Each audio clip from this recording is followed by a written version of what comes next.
palavra de Deus para nós hoje. Abra a sua Bíblia, Tiago capítulo 4, verso 1 ao verso 10. Tiago capítulo 4, verso 1 até o verso de número 10.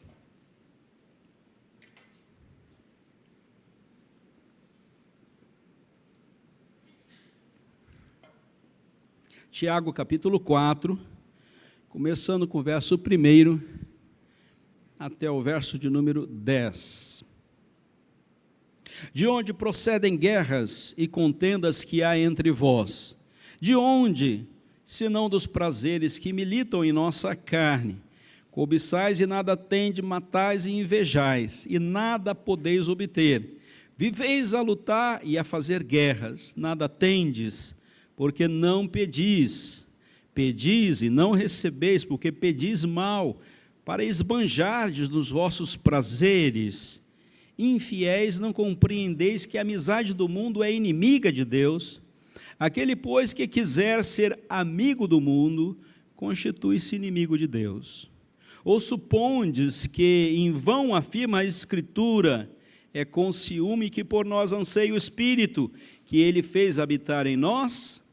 Antes Ele dá maior graça, pelo que diz, Deus resiste aos soberbos, mas dá graça aos humildes. Sujeitai-vos, portanto, a Deus, mas resisti o diabo, e ele fugirá de vós. Achegai-vos a Deus, e ele vos achegará a vós outros. Purificai as mãos, pecadores, e vós que sois de ânimo dobre, limpai o coração. Afligi-vos, lamentai e chorai, converta o vosso riso em pranto, e a vossa alegria em tristeza.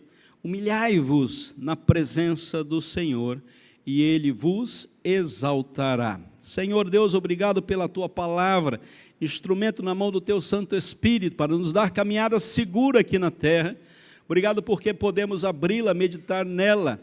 Já cantamos, exaltamos Teu santo nome, buscamos a Tua presença, confessamos os nossos pecados, e agora pedimos que o Teu Espírito Santo guarde em nosso coração esse tesouro, em nome do Senhor Jesus Cristo. Amém.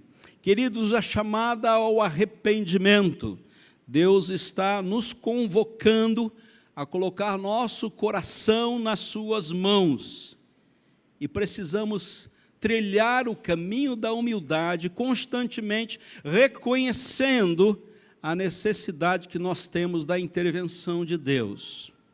Vivemos em uma época marcada pelo ensimesmamento, pela individualização. Esse tempo é uma busca incessante de prazer e pela exaltação do próprio eu. Essa grande dificuldade no nosso tempo nos coloca no trono da nossa vida. E nós governamos o nosso querer e as nossas atividades. O coração humano, quando não governado pela graça de Deus, produz guerras, contendas, idolatrias internas que se manifestam externamente. É necessário que nós tenhamos o coração na mão de Deus. Tiago, como um pastor zeloso, escreve a uma igreja dispersa para confrontar os seus males, guerras, contendas e idolatrias, e chamar os crentes ao arrependimento e à verdadeira humildade diante de Deus. A teologia reformada nos leva em direção a um coração que nasce corrupto e nos leva a uma grande dificuldade para nós lidarmos com a transformação da graça e na soberana vontade de Deus. Tiago tem um texto que coloca o dedo na ferida do orgulho humano e exalta a majestade da graça de Deus. Queridos, arrependimento mais confissão gera perdão. E essa é uma noite para nós reconhecermos isso. Portanto, o sangue derramado e o corpo sacrificado estão diante de nós. Arrependimento mais confissão gera perdão. E essa fórmula nunca vai falhar. Essa fórmula é de Deus, foi Deus que fez, foi Deus que providenciou, e não há pecado que suplante a possibilidade da manifestação dessa graça maior de Deus. Arrependimento, mas confissão vai dar em perdão. A carta de Tiago é escrita para cristãos dispersos, enfrentando provações e lutas internas. Capítulos anteriores falam, em primeiro lugar, de um coração dividido entre Deus e entre os seus próprios desejos. O favoritismo pecaminoso. Eu me apego aos meus pecados. E a língua indomável, talvez o texto mais desafiador da carta de Tiago, fazer com que a língua fique dentro da boca. Agora Tiago vai falar a respeito de como lidar com os nossos pecados, os desejos desordenados que lutam dentro do nosso coração. Esse é um capítulo importantíssimo, porque isso nos dá qualidade de vida espiritual ou então uma péssima vida espiritual. Mas ele termina com uma mensagem consoladora, onde diz: Deus concede graça maior aos seus. Deus tem a medida certa do perdão para cada um dos nossos corações. Vamos dividir o texto. Em primeiro lugar, o conflito interno do coração humano, do verso 1 até o verso 5. Há uma luta interna, há desejos desordenados, há paixões que competem com a vontade de Deus, porque Deus tem uma vontade boa, perfeita e agradável para nós. A luta que nós enfrentamos é porque o nosso coração é corrupto, ele se apaixona por aquilo que não é vontade de Deus. Nós queremos fazer alguma coisa que esteja fora do âmbito da graça, tentados pelo inimigo, e o texto diz: foge dele, deixa ele para lá, e continue com a graça. A confissão de fé nos afirma que, mesmo após a nossa conversão, recebemos a Cristo como Senhor e Salvador, a corrupção se manifesta e ainda produz uma guerra interior. Nós estamos em luta com nós mesmos, e o trono que é de Deus, nós queremos usurpar. Examine o seu coração antes de culpar o próximo. As contendas da igreja e na família geralmente nascem de idolatrias e exigências pessoais. A oração deve ser purificada das suas motivações egoístas, nos fala do verso 1 até o verso 5. É hora de estabelecer guerra, não com seus irmãos e não com seus familiares, mas guerra com seu próprio coração, porque ele está te enganando e te levando por um caminho que não é o caminho da graça, mas é o caminho do sofrimento. Segundo lugar,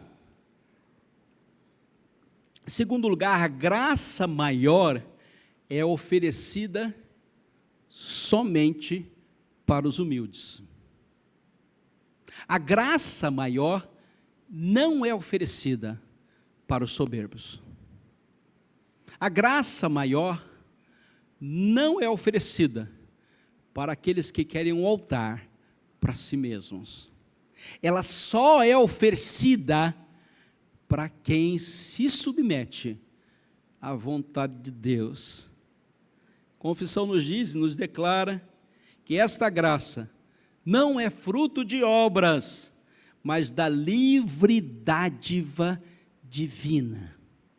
Ela é um presente para os humildes. Aqueles que querem glória para si, já estão fora desta lista. Essa graça sustenta e restaura a vida dos crentes. A humildade é o caminho para experimentar a graça de Deus. Poxa, eu acho que Deus me esqueceu. As coisas não estão dando certo. Pois bem, olhe primeiro para o seu coração. Veja se há nele algum caminho mau e que o Espírito Santo possa conduzir você a um caminho de graça. E esse caminho da graça passa pelo caminho do arrependimento. Ah, pastor, eu até concordo com o senhor, eu sou pecador, eu fiz isso mesmo, mas eu não me arrependo. Mas eu não me arrependo de ter feito isso. Quem está no trono? É você, meu querido. Você decidiu que você fez a coisa certa, mesmo fazendo a coisa errada. Você diz, eu não me arrependo do que eu fiz. Pois bem, exatamente nessa hora, você perde a graça maior, que restaura a alma, que restaura o coração, que envia o Espírito para trazer consolo à nossa vida. É exatamente nessa hora que você perde a grande bênção da salvação, que é de receber graça maior. Isso só é possível quando o seu coração, o trono é de Deus e não de nós mesmos. Deus resiste ao soberbo. O termo é aquele que se opõe ativamente. Você é contra aquilo que Deus tem para você. Porque aquilo que Deus tem para nós é um caminho de humildade. E esse caminho de humildade não é muito bem visto pelo mundo em que a gente vive. Os humildes não são considerados pelo mundo que nós estamos vivendo, queridos. Os humildes até são desqualificados em muitas sociedades, em muitos empregos, porque são muito passivos e esperam muito de Deus. E você vai chegar de um exame para algum trabalho e fala assim, não, eu acredito na graça de Deus e eu espero nela. Aí você já perdeu o emprego, meu irmão. Você já perdeu o emprego, você não é proativo. Você está perdido nos empregos do nosso tempo. Porque se você falar da graça de Deus e que você depende dela, você já está desempregado. Não tem lugar para você no mercado de trabalho para os humildes. Então veja o contrassenso e a contracultura que nós estamos vivendo. Portanto, o arrependimento é a porta para recebermos maior graça.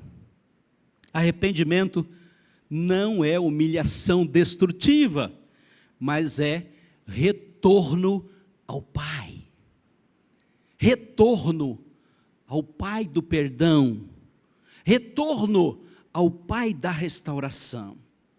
Portanto, a verdadeira espiritualidade não é autoconfiante, mas ela é confiança na graça de Deus. Ela é suficiente. Em terceiro e último lugar, o chamado à restauração pela submissão a Deus, do verso 7 até o verso 10. Você está com a sua Bíblia aberta, você vai ver uma sequência aí. A submissão é aceitar o senhorio de Deus. A resistência ao diabo é uma postura ativa contra o mal. A busca por Deus, achegai-vos a Deus, a presença dEle é suficiente para você. A purificação moral, limpar as mãos e a purificação do coração. Um arrependimento profundo, reconhecer o pecado, mas faça isso com seriedade.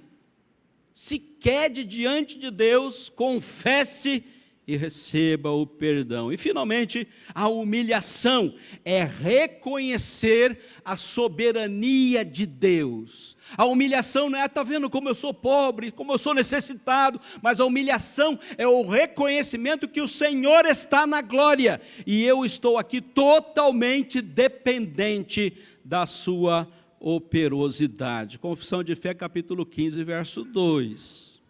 O final desse processo, queridos, diz o texto, Ele vos exaltará. É Deus que faz, não é você que conquista. É Deus quem determina, não é você que consegue. Portanto, submeta-se a sua vida ao governo de Deus. O arrependimento, ele é contínuo, não é um evento isolado. O arrependimento de hoje vale para hoje, não vale para um pacote de situações onde você vai viver nesse mundo de orgulho e de vaidade. A promessa é certa: Deus exalta aqueles que se humilham. Não embarque na honra, na conversa do diabo. Não tem honra para você no seu orgulho e na sua glória. Só tem graça para você na sua humildade. Concluo. Tiago revela que muitos dos nossos conflitos vêm de um coração sem submissão. Contudo, o Evangelho não deixa o crente preso à sua própria miséria. Nós não estamos presos a ela, pois arrependimento mais confissão sempre dará em perdão. Deus concede maior graça, suficiente para quebrar o orgulho, para transformar os desejos e para restaurar os relacionamentos. Fique com essa frase hoje. Deus dá graça para quebrar o nosso orgulho, para transformar os nossos desejos e para restaurar os nossos relacionamentos. Que Deus abençoe a sua palavra. Vamos